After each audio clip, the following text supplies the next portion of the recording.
100% سچے ہیں اللہ کے وعدے. اور اس کا وعدہ ہے وَأَنْتُمُ الْأَعْلَوْنَ إِن كُنتُم مُؤْمِنِينَ. تم مومن بن کے دکھاؤ, عزت کا تاج تمہارے سر پہ رکھو.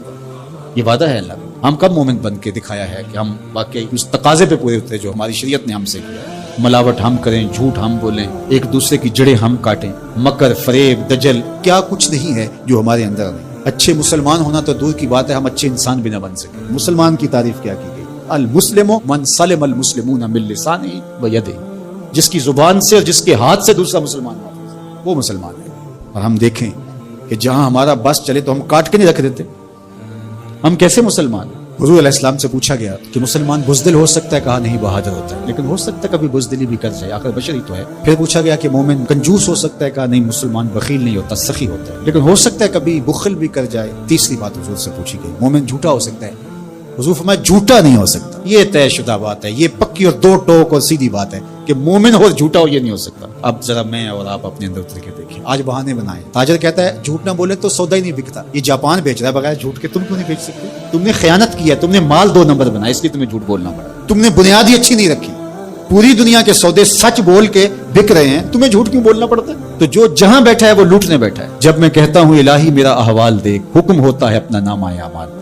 اگر کافر آج دنیاوی شان و شوکت حاصل کر گئے تو دیکھو کہ انہوں نے محنت کی. اور تم جب ہاتھ پہ ہاتھ دھر کے بیٹھ جاؤ گے تو پھر اللہ کا ضابطہ یہ نہیں ہے کہ وہ محنت کرنے والوں کو محروم رکھے اور نکموں کو نواز دے. تنے مردہ سے بیزار ہے حق, تنے مردہ سے بیزار ہے حق, خدائے زندہ زندوں کا خدا ہے. من جہادہ وجدہ, جس نے محنت کی اس نے پا لیا.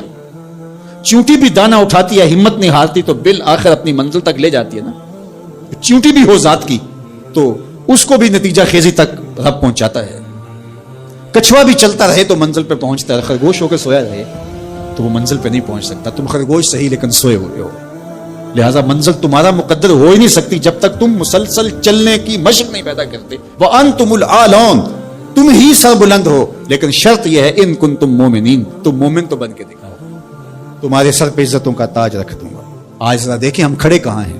تھوڑے سے حالات سخت ہونے لگتے ہیں تو تاجر ذخیرہ اندوزی کرنے لگ جاتا ہے, اور مانگتے ہو وہ شانیں, مانگتے ہو وہ عزتیں جو قرون اولیٰ کے مسلمانوں کو دی گئی. ذرا وہ کردار بھی تو لے کر کے آؤ نا. تم تو ذخیرہ اندوزی کرنے بیٹھ گئے کہ زیادہ سے زیادہ پیسے کما لیں اور غریبوں کا خون بھی نچوڑ لیں. اور مدینے میں تھوڑے سے حالات تلخ ہوتے ہیں, تھوڑی سی قحط سالی کے آثار حویدہ ہوتے ہیں, اور حضرت سیدنا عثمان غنی رضی اللہ تعالیٰ عنہ کا تجارتی قافلہ غلہ لینے گیا ہوا ہے شام میں. تو جب وہ شام سے واپس آتا ہے تو مدینے کے کچھ تاجر آتے ہیں اور کہتے ہیں کہ جناب یہ جتنا غلہ ہے اونٹوں کے اوپر ہی ہمیں بیچ دیجیے, ہم سے 2 ہی قیمت لے لیجیے. فرمانے میں اس سے زیادہ قیمت میں دینا چاہیے. تو کہا جناب 2 گنا لے لیجیے. فرمایا نہیں. تو کہا کہ اتنی قیمت ہم آپ کو دے رہے ہیں تو آپ نہیں دے رہے. کہا کہ میرے پاس ایک ایسا تاجر ہے جو 10 گنا قیمت دے گا. کہا وہ کون سا تاجر ہے؟ کہا وہ میرا اللہ ہے. اور بلا کر کے خادموں سے کہا کہ سارا غریبوں میں بانٹ دو. یہ تاجر تھے عثمان غنی. آج بھی عثمان غنی ہے. میں آپ کو بتاؤں مدینہ المنورہ کے بینک میں حضرت عثمان غنی کا آج بھی اکاؤنٹ کھلا ہوا ہے. 1450 سال بیت گئے, ان کا اکاؤنٹ آج بھی چل رہا ہے. بیر عثمان جو مزرعہ عثمان ہے جس میں وہ بیر عثمان تھا جو خرید کے وقف کیا تھا, وہ آج بھی وقف ہے. اور وہ کسی کے نام نہیں ہے, وہ حضرت عثمان غنی کے نام.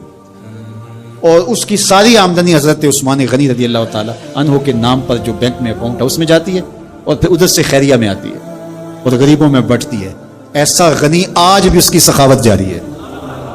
یہ غنی ایسا بھی دیکھا, یہ ذخیرہ اندوز جو لوگوں کے خون بھی نچوڑ لیتے ہیں, بوٹیاں بھی نوچ لیتے ہیں.